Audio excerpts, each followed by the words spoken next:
What if I told you that accuracy with a handgun is only 8 minutes away? Would you stay to the end? Do you have 8 minutes to improve your accuracy forever? I hope so, because I'm ready to give it to you. As a firearms instructor who's been doing this for an awful long time, there are multiple things that you are doing wrong that's causing your inaccuracy. I'm going to give you a list today of things that I think, obviously, that you think you know, but most people don't. This right here is the foundation of shooting. Stance, grip, control, nose over toes, trigger press, aim, and follow through. Now each one of those we're going to cover in this video today, and by the end of it you will understand why you're missing, how to stop from missing, and become the most accurate person you can with a firearm. Do you have 8 minutes for me? I hope so. Okay, so we're going to break down each one of these pretty simple for you. That way you have an idea. So let's talk right off the bat about stance. Stance is pretty simple. There's multiple stances people do, but what we teach you here mostly is 2 feet, shoulder width apart, bouncing on your knees, and a little bit of booty out. And what this does for us, it allows us to get that transitioning to our toes. And what that does, that helps with recoil. When the gun wants to kick into us, we can control that recoil. If you're on your heels and you take a push, you're going to roll backwards. You see a lot of people standing 1 foot forward, 1 foot back, trying to soak up the recoil the best they can. That puts you off balance. So best stance I could give you is feet shoulder width apart, bouncing on your knees, pushing out towards the weapon, slight bend at your knees, slight bend at your waist, and out in front of the gun. That's the key thing to give you the best stance. All right? So the next one is grip. Now we're going to get a rubber gun here, guys. Rubber guns are used here at the store an awful lot because they have no bullets, but you have to point them at the camera, and I don't like doing that. What we want to do, if you're right-handed, you want to be able to grab the gun right here and hold on to it. Now, they are called handguns for a reason, because you can shoot them one-handed, but most of the time you're shooting them with 2 hands. And then you have your dominant hand is holding onto the pistol. We want to be high on the tang and make sure we keep our finger off the trigger best we can, just like that. And then when we do that, we want to have our other hand and our thumb and roll towards the target, just like that. And if we get our thumbs and finger and drive it out, this is going to lock that gun into a position where I'm going to be able to control the recoil. Now take our stance, now get our grip, and then put it out there in front of us. And at that point in time, we're leaning forward just a little bit, and that gives us real control there. I talk about this a lot, but control comes from a couple different things. We really, if you really think about it, look down here. You got to hold it, you got to control it, you got to aim it, you got to press it, you got to repeat it. And that's the system we're trying to build you. So what we want to do when we talk about control it is we want to get our hands in a good position. We want to bounce on our knees, drive the gun out. Now what we're doing in control, not only are we over squeezing with our non-dominant hand, under squeezing with this hand, like a 40-60 split works pretty good. We don't want to over torque with our dominant hand. We want to have all of our power here. This holds the gun, this controls the gun, but we can only control it so much with our hands. Then we start driving the gun out.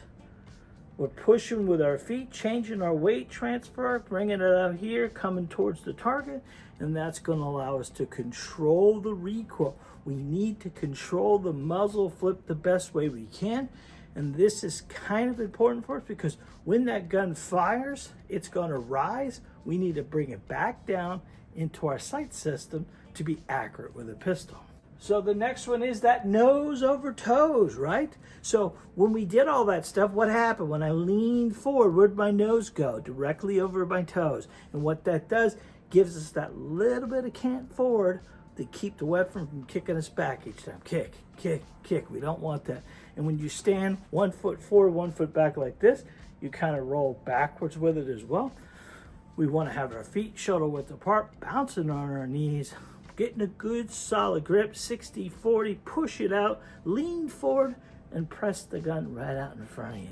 That system right there is going to make you in better control of the weapon. And then we need to work on a consistent trigger press. Probably the most challenging things for most students is to press a trigger. We do not pull a trigger, we press a trigger. And what we're trying to do is take this trigger right here, not this one because it's a rubber gun, but our idea is to take this trigger and push it into the back of the firearm, that it doesn't go off the right or it doesn't go off the left. Now, a lot of stuff happens when we press the trigger. We get a little bit more of a slap. We're going to manipulate the pistol. We want to just press that trigger slowly in the back of our hands, almost to the point of getting the trigger travel out of it to understand that the weapon is going to cut. And then once it cuts, and you got this whole thing system, now let's go with, you got your feet shoulder width apart, you're bouncing on your knees, arms are out, driving the weapon, pushing it out. Now, when we put our finger on the trigger, we got our nose over there, nose over our toes, and we're slow pressing that trigger back. And if we press that trigger back slow in a continuous cadence back, the weapon will stay level, and a level pistol will shoot level.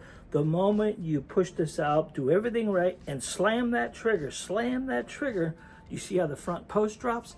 When that front post drops, that's when you miss your sight system, and that's when you become inaccurate and shoot low or low and left. And then now we got to get the aim. We talked about aiming a pistol. Our job really, guys, is to keep the weapon level. Sights on a firearm are convenience. They're not necessity. But ideally what we're looking to do is have a repeatable sight system. We have sights, we have sight alignment, and sight picture. Those are two things we need to work on. But to make it as simple as possible for you, I want you to think about a golf ball and a golf tee.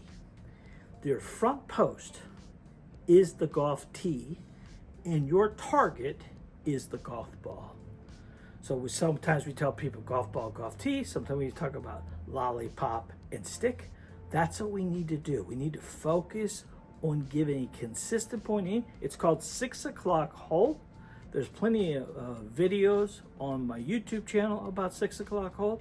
Got a video that's probably got over 100,000 views about how to aim a pistol. You want to take a look at that one. It's going to be right up here, and that'll help you understand 6 o'clock hold a little bit better. But we have to have a consistent point aim because the barrel, guys, is below the line of sight. And technically, this bullet doesn't fly out of the gun straight. It flies at the gun at an angle, right? It goes up in the line of sight, and it crosses your line of sight. Your bore axis and your line of sight cross each other. And at that point in time, if you're consistently having a consistent point of aim, your accuracy will be consistent. Last but not least is follow through. We need to put it all together, do it, let the gun shoot, then repeat the process. But the problem is when you don't have a good follow through, let's do it. Shoulder width apart, bouncing on our knees, we get the weapon in our hand, we get the thumb out, we drive the weapon out, push it out in front of us, put it out there, turn our chin, get our eye over the weapon, and then we slowly press the trigger and get everything right. Then we drop our arms to look to see where the bullet impacted. That's not follow through. That's not follow. That's losing your sight system and dropping the gun after you shoot. You're looking over the pistol. Now you dropped your eyes, you dropped the gun, and now you are off your line of sight again. So you have to put it all back together again, and that becomes a problem for us because we don't put it back in the same position. You know the guy, right? One bullet's here, next bullet's here, third bullet's here, fourth bullet's here, fifth bullet's here, because you're not following through. Put this system together: stance, grip, control, nose over toes, trigger press, aim, follow through. You will be accurate with a pistol, I guarantee. There's a lot of stuff we do to help you become the best shooter you can be. If you enjoyed what you received today and you want to give us a thumbs up, hit that bell icon, like, and the subscribe button. If you liked this video, my whole channel is full of them, and I've got one coming up next I think you really will enjoy. Until next time, God bless, be safe, and remember, you are your first line of defense. We'll see you, folks. Bye-bye.